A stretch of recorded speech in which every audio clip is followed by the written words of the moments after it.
watching KSL Sports live. First of all, none of this happens without you. It'll be my 7th year in the NHL. I think it's my best day in the NHL so far. I do believe we're a playoff team. General manager, the head coach, and all of the players, come on up, guys. Spicy tuna.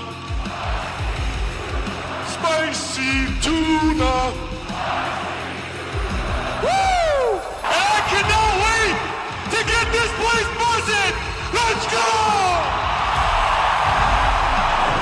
Utah's fired up for some spicy tuna. Liam O'Brien and your new NHL hockey team get us started tonight on KSL Sports Live. We'll look back in an introduction to the team we and they will never forget. Yeah, we also look back at the NFL draft. 8 local players were selected, several more signing deals as undrafted free agents. Stevenson Sylvester, he'll be here to show us which picks are the most interesting situations. Let's get things started with the NBA playoffs. The first round has been entertaining, but not as competitive as we hoped. Yeah, entering Sunday, only one series was tied. The Cavs and Magic at 2 games apiece. The Mavs and Clippers, they could join them with an LA win in Big D. This was wild. It looked like a lock after one quarter. Clips had a 39-16 lead. The Mavericks trailed the Clippers in Game 4 at home by 31 points, but they rallied to take the lead.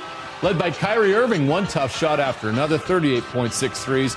And that athletic finish of the hoop to give the Mavs a lead late. But the Clippers dug deep and found a way. Paul George with a ridiculous 3 to take the lead back. He had 32, and James Harden took over in the final 2 minutes.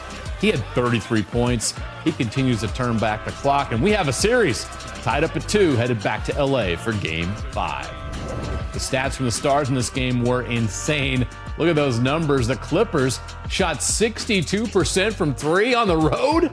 Wow, Game 5 should be must-see TV Wednesday.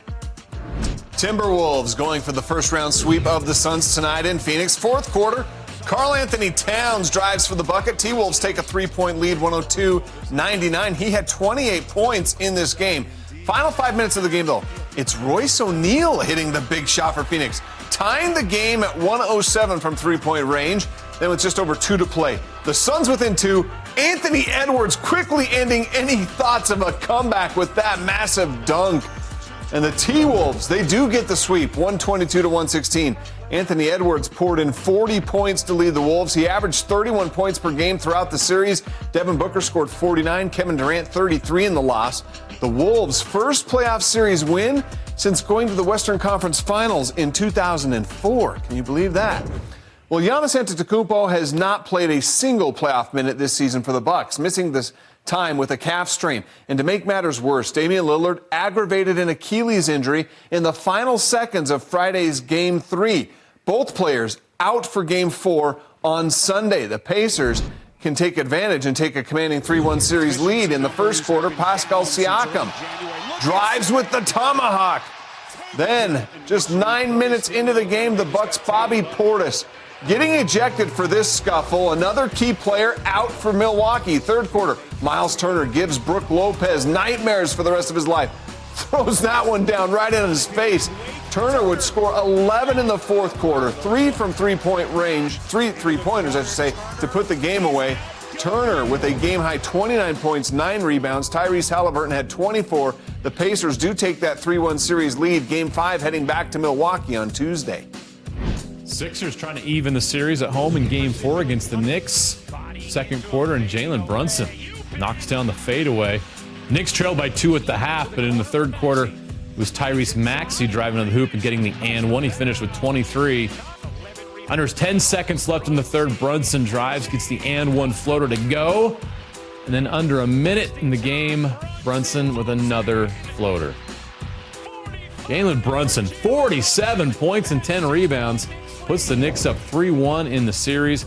That's a career playoff high for Brunson and the highest ever for a Knicks player in the playoffs. Joel Embiid frustrated by all the Knicks fans in the Phillies building. Disappointed. I love our fans. Think it's unfortunate, and I'm not calling them out, but it is disappointing. Obviously, you got a lot of Knicks fans, and they're down the road and never seen it. And I've been here for 10 years.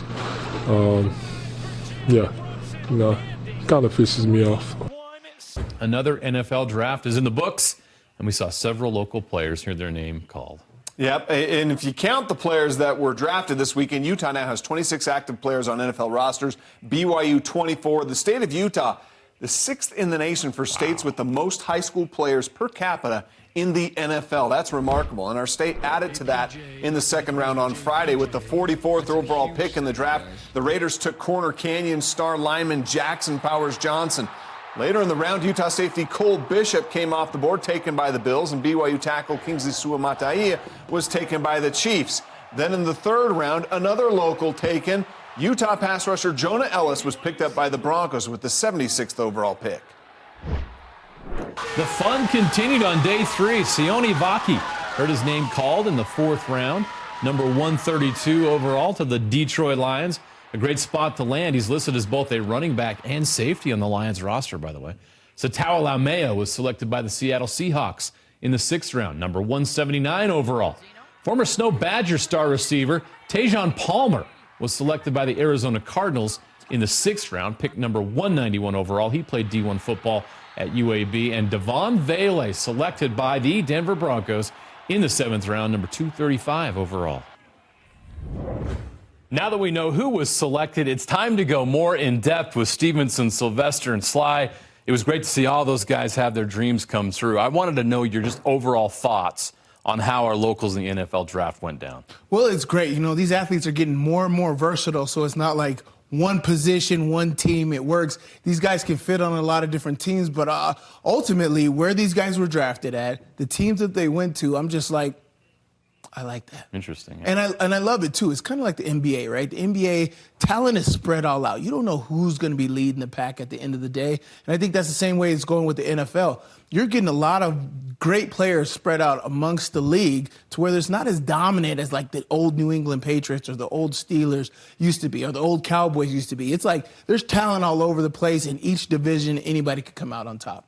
All right, Sly, so as we've seen all these picks come in now, where do you think, where's the best fit here? Which is the best match? Well, I mean, all of these guys are great. It's great. I love Kingsley, as we said, I think he needs to do some developing. Cole Bishop, best fit. You know, I said Cole Bishop should definitely go to the Bills. He is that culture up there. Bills Mafia will definitely embrace him well. Jonah Ellis is a great fit. A 3-4 scheme is what we said he needed to fit into. And I think that'll give him time over there with Vance Joseph in the Denver Broncos system, which you guys like. That he'll just explode. And he'll be close to home. It's where his dad coached at, so he has some relation there. There's just a lot of comfortability there. So that's probably my favorite. But other local guys, Devon Vele, right? This was huge. I actually love this. His comp for me was Tim Patrick. Why not go play alongside him, right? So I call it the Denver Utes. I like the Denver Utes out there in Denver. I think it's going to be awesome. Jackson Powers is another guy that could go anywhere. I thought, you know, he was going to go to Tampa Bay when we talked on the radio. But the Eagles were a really good choice. They were a good choice as well. He's another guy that could have went anywhere, but his playing style, his toughness, I love the shot of him at the combine throwing the coach to the sideline. Him there and the Raiders are going to absolutely love that guy. Yeah, Turd Ferguson is going to be a great fit in Vegas. Personality, him and Matt Krause will probably be like best pals. What was your most interesting of all those guys that were? What's the most interesting situation there? It was the most surprising, right? Yeah. It was Sione Vaki. Yeah. Right? We talked about his versatility. Which team is going to be able to highlight, take advantage of that? I didn't have Detroit at all looking at it. I don't even know if Sione did. Right? Like, how much conversation did he have with Detroit leading up to know that they were that interested in him? But you look at it, it's a really, really good fit there. Jared Goff, veteran quarterback, especially when he took the Rams to the Super Bowl, it was a lot of dink and dunks, a lot of under routes, a lot of taking advantage of opportunities, putting guys in position to be able to get open and create one-on-ones.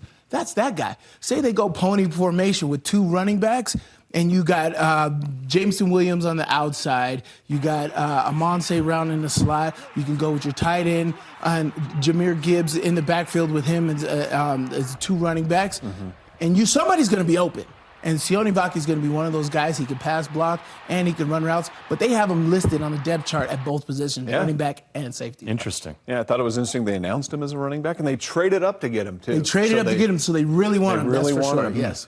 You know, there were some guys that didn't get drafted that are pretty good, but we see it every year, Sly. Taysom Hill, Jalen Warren, Rashid Shaheed, undrafted free agents that end up making it in the league and succeeding. We're going to break down some of those guys. We'll tell you where they signed and who Sly likes the most coming up later in the show. All right, but first, how about some Jimmer? Yeah, BYU legend Jimmer Fredette will be on the USA 3x3 basketball team at the 2024 Olympics in Paris. And on Sunday, look at that, led his Miami team to a championship in the UTS. Just spell it. Yeah. In their tournament, the FIBA 3-on-3 World Tour. First, he hits the buzzer beater in the semifinal game, and then the final, Jimmer from deep, another game winner. Jimmer Mania is alive and well. All right, can't wait for France this summer. We have to take a break. When we come back, the best of MLB on Sunday. And our NFL draft coverage continues. Several players signed as free agents. Spicy tuna. Who doesn't love spicy tuna? Utah welcomed its new NHL team Wednesday. We look back at the highlights of a special day, and a woman shotgunning a beer out of a catfish was not the wildest thing that happened in Nashville Sunday. A wild comeback coming your way. Nice. On the volley! Real Salt Lake is the best in the West. A look back at their latest win. And will Larry Markkinen sign an extension with the Jazz, or will he become a free agent next offseason? He answers that question coming up next. Don't go anywhere. You are watching KSL Sports Live. Let the puck drop. Game 4 between the Canucks and Predators. Second period, Gustav Nyquist. He lights the lamp to give Nashville the 2-1 lead. Preds fans known for throwing catfish onto the ice, but today, next level. Country singer Allie Walker drinking beer out of a catfish? You bet. They would have a 3-1 lead with less than 3 minutes to play. Empty net, great puck movement. Brock Besser, top shelf, cuts the lead to 1. Final seconds, Besser does it again. Vancouver on the comeback. They score with 7 seconds left. He gets the hat trick, tying the game up, and we go to overtime. In OT, Elias Lindholm. With the one-timer in front of the crease there, the Canucks come back to win. They take a 3-1 series lead. First of all, none of this happens without you. It'll be my 7th year in the NHL. I think it's my best day in the NHL so far. I do believe we're a playoff team. General manager, the head coach, and all of the players, come on up, guys. Spicy tuna. Spicy tuna. Woo! And I cannot wait to get this place buzzing. Let's go! What an amazing day in Utah sports history on Wednesday, and it's just getting started. The call was made to show up, welcome our new hockey team to Utah, and the call was answered. Boy, was it ever. The Delta Center absolutely packed on Wednesday. It had to turn people away as our state welcomed our new NHL team to town. Yeah, it was a bit of a whirlwind day for the team, a day that started at the airport. They were greeted by fans there. Ryan Smith took them over to go check out the Jazz practice facility where they're actually able to shoot some hoops, too. Eventually, they ended up at Delta Center where they got their first look inside the arena that they will call home. An arena built unlike any other they've seen before, and an arena they can't wait to play in this fall, especially after the welcome party at Delta Center.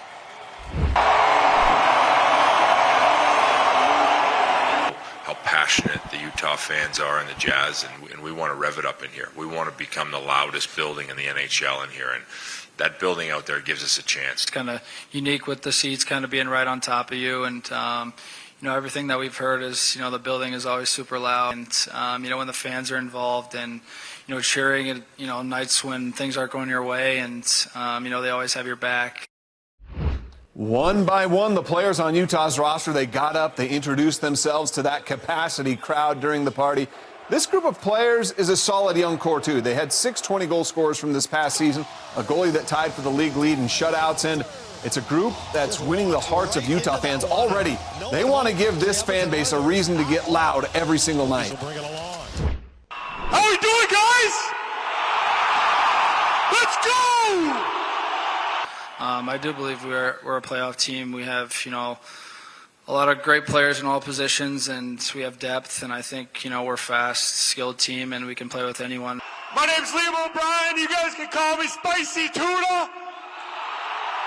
And I cannot wait to get this place buzzing. Let's go! come out shortly, but look for those tickets to go on sale midweek. And again, Kyle Clifford cannot control himself. Get that guy out of here. What a joke. Get him out of here. This is ridiculous. Suck it up and take the loss. This happened in the AHL today. The Belleville Senators just eliminated the Toronto Marlies from the postseason in overtime, and Kyle Clifford of the Marlies wasn't going down without a fight. Literally. Get him out of there! There you go. All right, April was good to Real Salt Lake. 2 wins, 2 draws, no losses, an undefeated month with 8 points in the bag, has RSL tied for first place in the Western Conference of Major League Soccer. They just came home with their best win of the season. They went on the road and took down the defending Eastern Conference champions, the Philadelphia Union. Real Salt Lake got a goal from 21-year-old Colombian striker Andres Gomez. He put RSL up 1-0 in the 34th minute. After a Philly equalizer in the 50th, Real Salt Lake would take the lead late. Alexandros Katranas in the 89th is the winner. Real Salt Lake hands the Union their first loss of the season. All right, there it is. At the top of the table in the West is Real Salt Lake, 18 points, tied with the Galaxy for first place. Only Miami has more points and wins than Real Salt Lake in all of MLS. No team has allowed less goals than RSL's 9. It's early, but Real Salt Lake looks like a cup contender. All right, don't look now, or maybe do look now. The Utes are climbing to the top of the Pac-12 standings on the diamond. Going for the sweep against UCLA today at Smith's Ballpark. Kai Roberts, TJ Clarkson, Caden Carpenter, they all homered today. And the Utes win 12-7, completing their first ever sweep of UCLA. At 14-7 in Pac-12 play, the Utes are now tied with Arizona for first place. Now to Major League Baseball, the Cardinals and Mets needed extra innings in Queens. Cardinals up 2-1 in the 11th. Harrison Bader singles and drives in a run to tie it. Next batter ends it. Fly ball, center field. Back goes Ciani to the warning track. Back at the wall. It's out of here! Mark Vientos wins the game for New York. Mets now above 500 with the walk-off win. Guardians at the Braves. Game win extra innings, top 10, tied at 3. Guardians trying to take an extra base. This is why you slide, kids. Chadwick Trump throws out Jose Ramirez at second. He would have been safe if he got down. Bottom 10th, Austin Riley sends one up the middle, and that's enough to get Acuna home. The walk-off winner for Atlanta, 4-3. Cubs Red Sox. The Cubs Miguel Amaya at the plate, and he almost killed a guy in the 3rd inning. His bat flying into the stands and almost hit the hot dog vendor. Top of the 8th, Cubs down 4-1. Mike Tauchman ties it with one swing of the bat, a 3-run home run. Same score, 4-4, bottom of the 9th. Tyler O'Neill of the Red Sox. A pop-up. Uh-oh, that's trouble in left. Dansby Swanson can't make the catch, and the Red Sox win it in a walk-off. All right, exactly 1 month ago today, Texas Rangers outfielder Wyatt Langford recorded his first career hit in the big leagues, an infield single. This is a prospect known for his power. It was only a matter of time before he got his first career homer, right? Off, and a swing, and that ball's well struck. Deep out to right center, and on the chase, that one just off the wall, and that is in a big-time trouble spot. Langford into third, they'll wave him! Here he comes! How about that? Our Any Hour Services play of the day, Wyatt Langford's first career homer, just not the way Rangers fans thought it probably would have been. An inside-the-park homer in the Rangers' 4-3 win over the Reds. All right, now back to the NFL. Taysom Hill, Rashid Shaheed, Jaylen Warren, just a sample of players with local ties who didn't hear their name called in the NFL draft, but have gone on to have successful NFL careers. Yeah, all it takes really is a chance. And for several locals this weekend, they've been given that chance, signing as undrafted free agents. Yeah, there's a long list of local players signing deals already. For a complete list, go to KSLSports.com. We'll mention a few here. Former BYU quarterback Keaton Slovis signs with the Colts. Former BYU linebacker Max Tooley signs with the Houston Texans, $125,000 in guaranteed money. Dallin Holker to the Saints. Weber State linebacker Winston Reed to the Browns. And former Utah lineman Keaton Bills to the Buffalo Bills. The first player in NFL history to wear the same name on the front and back of his jersey. Or so we think. And so he likes cold weather. And, New England, let's go to AFC East. Keep them with the Bills. Keaton Bills on the Bills. It just makes sense. Sly. Nostradamus. No kidding. How about that? What I am the smartest man alive. You've convinced me.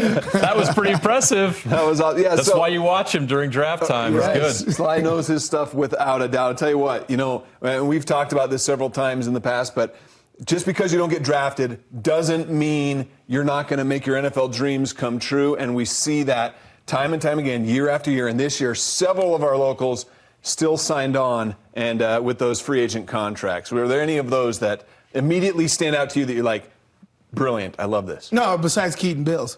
But no, I love it. It's all about storytelling here, right? And can the local teams find positions for you that the locals will love? You'll fall in love with them. You'll fall in line with the culture. You'll fit in. And that's why I love the Keaton Bills fit. I think that he would be the Jason Kelce of Buffalo. Right? Jason Kelce in Philadelphia did such a great job. But I think Keaton Bills fits in great there. He's so humble.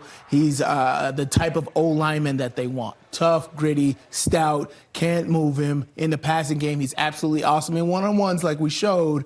And I just think he fits in well with there. But all these other guys around there, Miles Battle to Kansas City Chiefs, right? They just lost Ladarius Sneed to Tennessee. He makes all they have is Trent McDuffie on that other side. Everything else is in shuffle. They drafted another cornerback in the 6th round. But that's really up for grabs still. So he can make his mark there. Special teams. He runs a mid to high 4.3 40, 6'4", a great range. I think he's going to be a great fit in Kansas City. There's just tons of guys that made the perfect fit out there. If we were prepping, there was another guy you saw that signed. You're like, oh, that's perfect. And it was Keaton Slovis of BYU. Going with the Indianapolis Colts. Why do you like that fit for him? Which is crazy because, at first when I looked at it, I was like, why would you want to go there? They had a young quarterback. You're not going to get the playing time.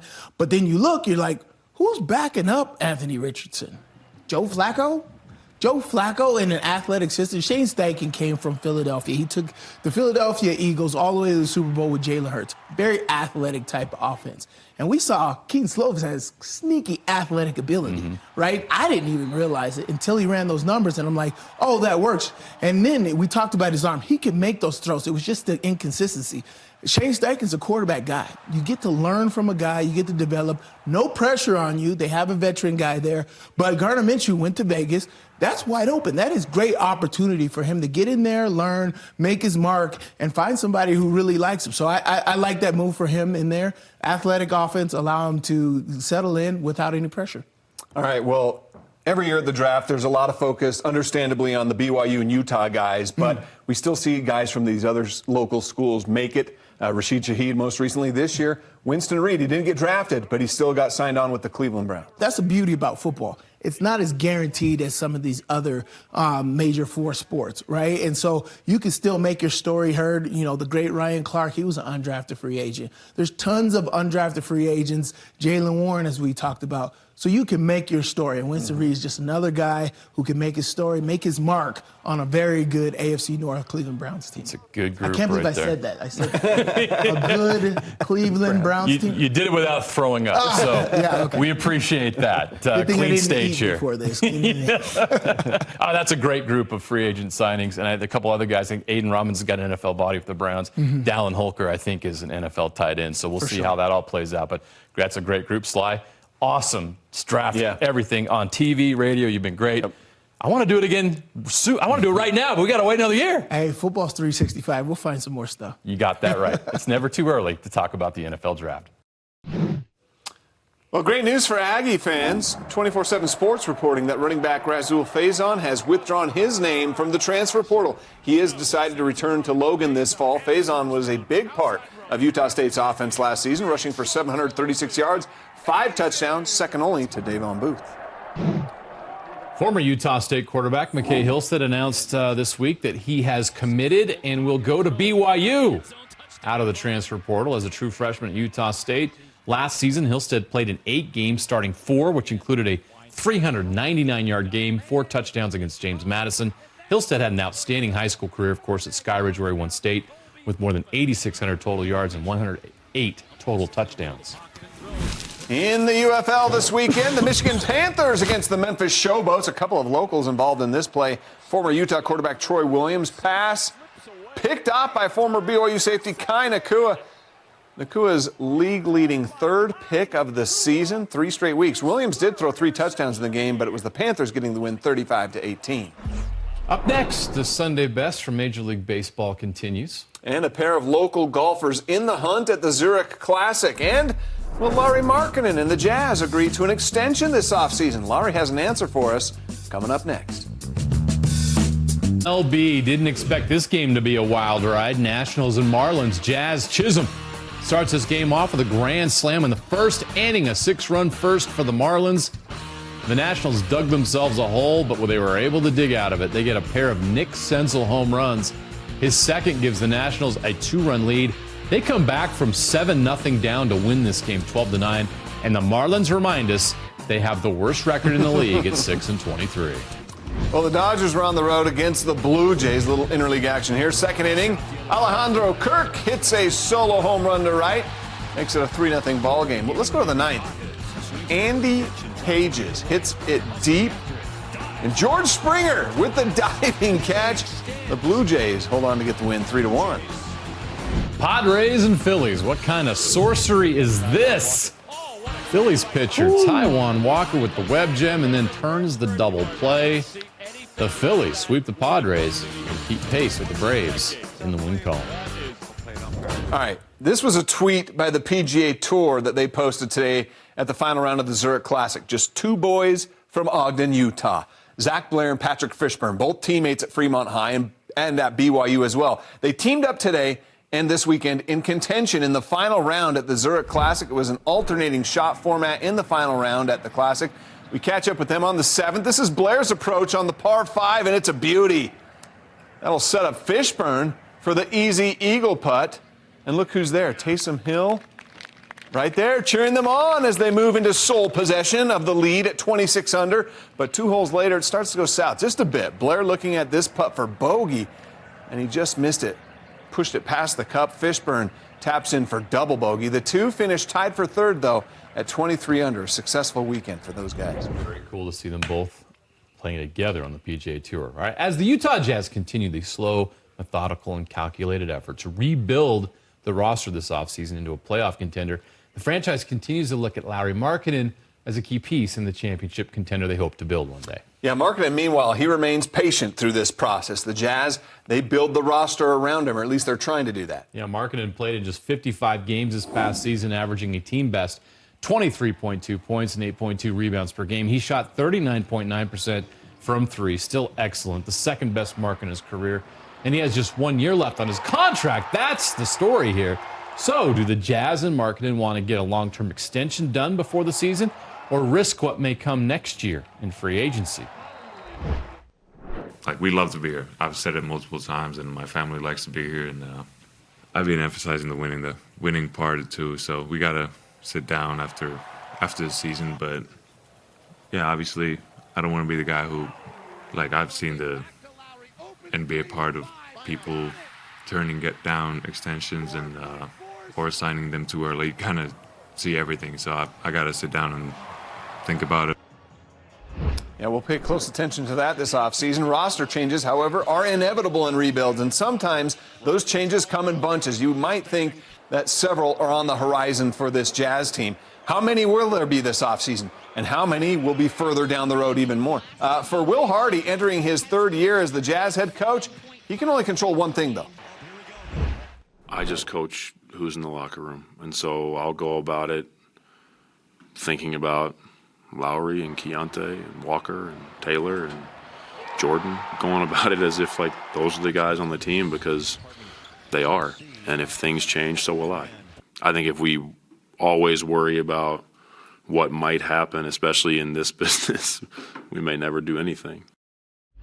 Well, how about this for a recruiting tool? BYU's new head coach, Kevin Young, of course, he's still working with the Suns through the playoffs. Well, that ended today, but he had the Cougars in Phoenix Friday night, meeting Devin Booker and other players before the Suns' playoff game Friday night against the Timberwolves. Not a bad way to make some connections in the basketball world.